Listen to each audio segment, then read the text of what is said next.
Halo semuanya, selamat datang kembali di On Road Indonesia. Setelah sebelumnya kita mencoba salah satu moda transportasi di pusat kota Kuala Lumpur, yaitu monorail.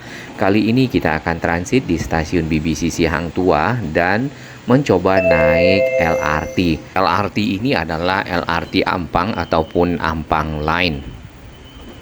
Sesuai dengan informasi juga yang kita lihat di peta serta adanya banyak moda transportasi di Kuala Lumpur, maka harus kita akui jaringan transportasi massal sudah cukup mature. Tadi kita menggunakan monorail dari Bukit Nanas ke arah BBCC Hang Tuah, kemudian kita transit di BBCC Hang Tuah menuju ke Chan Solin. Nanti kita di sana akan mencoba lagi moda transportasi baru, yaitu MRT Putrajaya. Dari peta yang kita lihat bahwasanya ada satu titik di mana berbagai moda transportasi bertemu di sana, dan itu adalah KL Sentral. Seperti yang kita ketahui juga bahwasannya Manggarai sedang dirancang untuk menjadi stasiun sentral ataupun stasiun pusat dari berbagai moda transportasi yang ada di Jakarta. Masih dalam proses, namun kita doakan semoga lancar. Tentunya sebagai stasiun sentral, Manggarai harus menata kawasan-kawasan yang ada di sekitarnya dan juga akses ya, selain tentunya melakukan renovasi, kemudian memperbesar stasiun, menambah jalur dan seterusnya. Baik, turun dari stasiun monorail BBCC Hang Tuah, kita akan menggunakan eskalator sampai ke area nanti di peron ataupun platform LRT Laluan Ampang dan Laluan Sri Petaling. Di sini kita dapat melihat adanya gate-gate ya, ataupun tempat tapping kartu atau juga koin untuk para penumpang yang ingin keluar masuk stasiun BBCC Hang Tuah ini. Sebenarnya mungkin namanya tentu adalah Stasiun Hang Tuah. BBCC adalah nama yang memang dijadikan dikomersialkan oleh nampaknya laluan ataupun stasiun ini ya. Seperti yang kita lihat ada Fatmawati Indomaret, ada Blok MBCA dan lainnya. Baik, di bawah ini adalah platform ataupun peron untuk laluan LRT Sri Petaling dan juga Ampang. Tujuan kita untuk mencoba berbagai moda transportasi yang ada di pusat kota Kuala Lumpur adalah seberapa mudah melakukan transit ya, mobilitas dari satu lokasi ke lokasi lainnya. Karena dari peta yang kita lihat ada banyak titik-titik transit ya, titik-titik pertemuan antara moda transportasi. Jadi tidak hanya langsung ke pusat kota ataupun ke KL Sentral, kemudian dari sana pindah moda transportasi, tapi bisa di beberapa stasiun, bahkan stasiun-stasiun yang kecil sekalipun itu ada titik transitnya dengan moda transportasi lain, dan penumpang tidak menumpuk di KL Sentral ya, ataupun kalau Jakarta mungkin tidak menumpuk di Manggarai. Apabila nanti sudah banyak meluas jaringan LRT, MRT di pusat kota Jakarta, semoga memudahkan masyarakat untuk mobilitas. Nah, kita akan naik kereta ini namanya Rapid KL ya. Kalau kita lihat brandnya di sini, sebenarnya Rapid KL ini bukan cuma kereta, nanti kita akan lihat profilnya, karena Rapid KL itu juga ada bis, kemudian lagi tentunya kereta, monorail, BRT, MRT. Kalau di Jakarta punya badan sendiri-sendiri, MRT Jakarta, LRT Jabodebek, LRT Jakarta. Nah, monorail belum ya. Transjakarta seperti itu untuk BRT, dan terpisah-pisah manajemennya. Nah, ini satu ya. Kecuali kereta api Tanah Melayu tidak berada di bawah dari pengelolaan Rapid KL. Untuk petunjuk bagi para pengguna kereta, di bagian atas pintu terdapat jalur yang dilewati dengan warna-warna lampu ya, dan kita akan menuju ke Chan Solin menggunakan line Ampang. Nah, line Ampang ataupun jalur Ampang dengan jalur Sri Petaling di beberapa lokasi memang beririsan, sehingga bisa memilih menaiki kereta manapun untuk menuju stasiun-stasiun yang dilewati oleh keduanya. Tadi kita lihat kursi-kursi, kemudian juga fasilitas yang ada di dalam dari rangkaian kereta ini cukup luas ya dibandingkan dengan monorail. Terdapat juga pegangan tangan dan tentunya tiang di bagian tengah. Sedikit kita akan melihat bagaimana konstruksi pembuatan layang LRT di pusat kota Kuala Lumpur. Kalau kita perhatikan, layang ini menggunakan box-box girder yang memang disusun satu persatu sehingga membentuk jembatan, dan di atasnya ditaruh rel, dua pasang rel tentunya untuk kereta dengan dua arah yang berbeda. Nah, untuk LRT Jabodebek seperti yang kita lihat itu menggunakan U-shape girder atau box girder panjang yang berbentuk huruf U, sehingga di bagian dalamnya dapat ditaruh rel masing-masing ya, dan setiap girder itu memiliki arah yang berbeda. Hal ini juga menarik pemerintah Malaysia, khususnya bagian transportasi, untuk mengunjungi pembuatan ya, area pembuatan U-shape girder untuk LRT Jabodebek yang dimiliki oleh Adikarya di sekitar Sentul. Nah, rencananya waktu itu ya, waktu saat kunjungan akan digunakan beton-beton girder berbentuk huruf U ini pada LRT 3 ya. Sebenarnya LRT 3 Malaysia itu sudah, kalau tidak salah, sudah berlangsungkah atau bagaimana? Mungkin sahabat-sahabat yang lain bisa berbagi informasi, terutama yang di Malaysia. Setahu kami ada 3 line, kemudian line yang keempat yang kita lihat itu yang Shah Alam masih dalam tahap pekerjaan ya, kalau tidak salah, ataupun akan datang tadi statusnya. Selanjutnya kita akan lihat sedikit informasi tentang Rapid Rail. Rapid Rail sendirian Berhad adalah operator untuk rapid transit dari berbagai moda transportasi yang dioperasikan di pusat kota Kuala Lumpur, termasuk MRT, LRT, kemudian ada monorail dan BRT ya, kalau Jakarta Transjakarta. Hal yang penting yang kita lihat untuk LRT ini adalah lebar relnya itu kurang lebih 1,435. Ini mirip dengan LRT Jabodebek, namun berbeda dengan MRT Jakarta ataupun komuter lain yang di 1067 mm.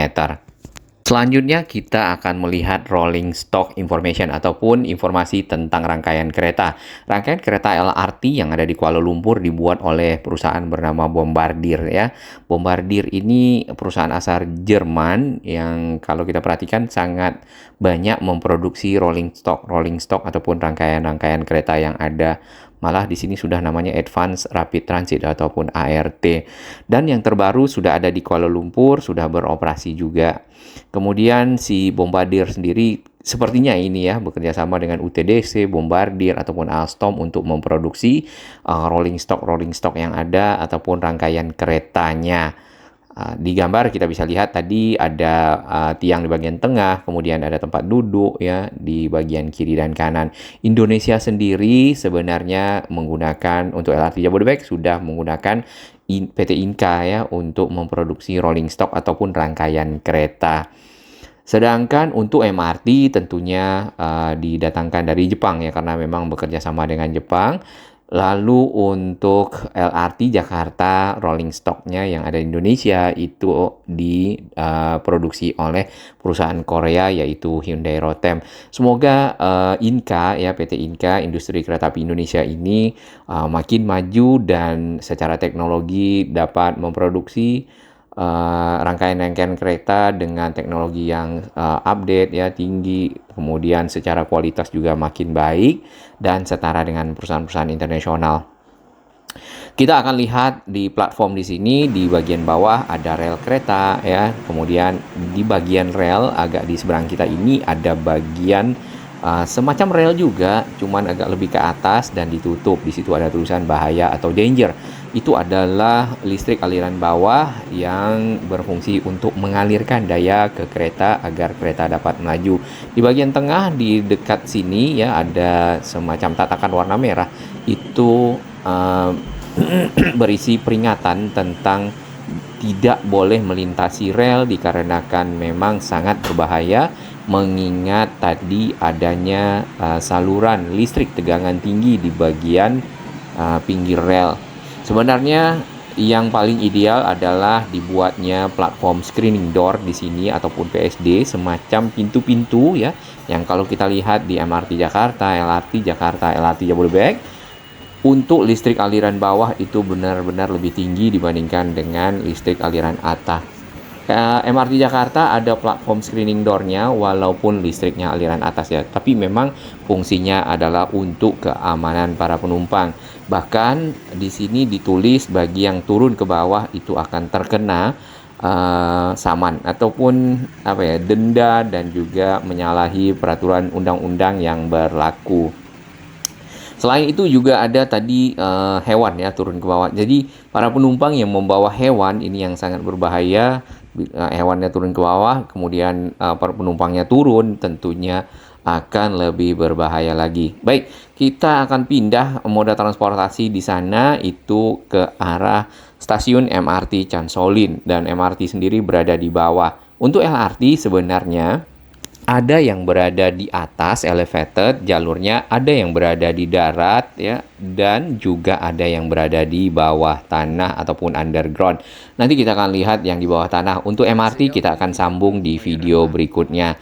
Nah, dengan adanya titik transit seperti ini akan memudahkan masyarakat untuk berpindah moda transportasi sesuai dengan tujuannya, tidak harus ke pusat kota ya, kemudian ramai di pusat kota, di KL Sentral menumpuk, lari ke sana, lari kemari ya, dan tentunya bisa memperlambat mobilitas, ditambah lagi mungkin berdesakan dan bisa saja terjadi hal-hal yang tidak diinginkan di antara para penumpang.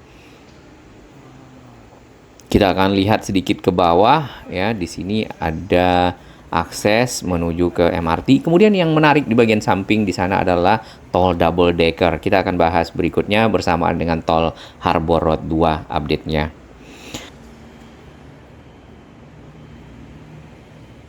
Baik, kita pindah ke sini. Ini adalah stasiun KL Sentral. Nanti kita akan bahas juga terpisah khusus stasiun KL Sentral dan kita akan compare juga sedikit dengan Manggarai. Di KL Sentral ini kita akan naik LRT Laluan Kelana Jaya dan kita akan turun di Dangwangi. Nah, sampai ke arah Dangwangi itu sebenarnya rangkaian keretanya akan berada di udara ataupun di jembatan layang ya. Kemudian masuk ke bawah tanah nantinya ya. Lalu kita bisa lihat sedikit kawasan stasiun KL Sentral di sini banyak sekali area-area komersial ya. Selain juga counter-counter dari pejabat kereta ya namanya di sini mungkin ya, atau counter-counter dari kereta yang melayani para penumpang, termasuk KTM di bagian bawah. Kereta api Tanah Melayu itu kayak kereta api jarak jauh. Nah, ada 3 lantai, tentunya Manggarai juga diharapkan seperti ini nantinya. Akses menuju ke sini ini sangat lapang, sangat bersih ya. Ini patut ditiru agar untuk menjadi KL Sentral ya atau stasiun sentral di Jakarta perlu akses yang baik-baik. Kita sudah berada di dalam rangkaian kereta, cukup ramai dan ini adalah hari kerja para penumpang, ada yang pulang kerja, ada yang mungkin untuk keperluan lainnya. Di bagian dalam rangkaian kereta LRT Kelana Jaya ini kurang lebih ya mungkin mirip dengan LRT Jabodebek ya ukurannya, karena tidak bisa kita ukur secara tepat. Dan kalau dibandingkan dengan MRT Jakarta ataupun nanti di MRT Putrajaya ini agak MRT-nya agak lebih lebar. Untuk jalur dari arah KL Sentral sampai ke ini nanti melewati Masjid Jami sampai ke Dangwangi, yang tadi akan ada layang, kemudian akan ada di bagian darat dan masuk ke underground. Nah, ini Masjid Jami. Disiapkan tempat gantungan tentunya bagi para penumpang dan di bagian tengah ada tiang ya, tiang untuk pegangan. Baik, kita sudah sampai di Dangwangi. Jadi stasiunnya ini berada di bawah tanah, LRT-nya, LRT Laluan Kelana Jaya. Dari sini kita akan naik ke atas. Seberapa jauh ke atas nanti kita akan lihat ya. Dan yang kita perhatikan itu sampai puluhan meter, 20-30 meter ke bawah tanah. Modelnya mirip dengan MRT Jakarta ya. Kalau kita lihat ini pintu-pintunya, lalu juga stasiunnya. Ya, di sini menggunakan kipas juga. Apakah mungkin AC-nya tidak begitu memadai, dan tentunya ini sudah lama ya dibangun dan dioperasikan. Makanya kita lihat stasiunnya tidak semodern modern MRT, tapi secara fungsi, secara uh, kebutuhan sesuai dengan yang diharapkan oleh masyarakat. Ini adalah jalur-jalur dari LRT dan MRT, kemudian ada jalur KLIA Express. Ini adalah jalur kereta ke bandara ya, yang tadi ada 2, kemudian lagi juga ada jalur monorel, kereta api Tanah Melayu ataupun kereta api antar kota. Serta ada satu lagi ya, ada LRT Laluan Shah Alam akan datang. Ini coming soon katanya. Berarti sedang dibangun atau bagaimana kita belum tahu. Ini apakah yang keempat LRT-nya atau bagaimana? Mungkin sahabat-sahabat di Malaysia yang lebih tahu. Terima kasih sudah memberikan komentar sahabat-sahabat kami yang ada di Malaysia atau yang sudah pernah di Malaysia, memberikan masukan, memberikan juga pengalamannya, karena itu akan menambah wawasan kita bersama. Apalagi Malaysia dan Indonesia itu cukup dekat ya saat ini. Apalagi menggunakan pesawat itu mungkin di 700.000, 600.000 sudah sampai di Kuala Lumpur, bisa berjalan-jalan ya, apakah shopping atau mungkin hal bisnis dan lainnya. Yang terakhir ada BRT ya, kalau kita lihat di sana itu adalah Transjakartanya Malaysia. Ini yang warna kuning, ini adalah jalur MRT yang baru sebenarnya, dan jurusannya adalah ke Putrajaya. Sebenarnya ada satu lagi MRT Putrajaya kawasan Damansara ya di situ. Tadi kita naik di sekitar Bukit Nanas, Monorel, Hang Tuah, kemudian Chan Solin. Nanti kita akan naik yang MRT yang warna kuning sampai ke Putrajaya. Kenapa? Karena di Putrajaya itu ada ART ya, ataupun Automated Rail Transit. Itu semacam kereta panjang. Sebenarnya mirip dengan Transjakarta yang panjang itu juga sih. Nah, namun tidak memakai rel. Baik, sebelum kita lanjutkan ke video MRT di berikutnya, ini sedikit cuplikan saja bahwasannya stasiun MRT yang ada di Kuala Lumpur, ini yang baru ya. Ini yang laluan Putrajaya, memiliki mungkin beberapa lantai sampai ke bawah. Ada upper concourse, lower concourse, kemudian baru platform untuk satu laluan ataupun satu line. Misal kalau Jakarta itu MRT fase 2A, lalu ketemu dengan fase 3 ada di bagian bawahnya lagi. Kalau kita ukur bisa saja itu 50 meter sampai ke bawah tanah, dan tentunya perlu konstruksi yang benar-benar matang. Semoga itu terjadi dan Jakarta menjadi lebih baik. Rangkaian keretanya untuk MRT yang kalau kita lihat di sini cukup lebar, cukup besar ya, secara kapasitas seperti itu. Yang menarik lagi, MRT-nya sudah GOA 4 ya. Jadi tidak ada masinis, tidak ada para pendamping di dalam rangkaian.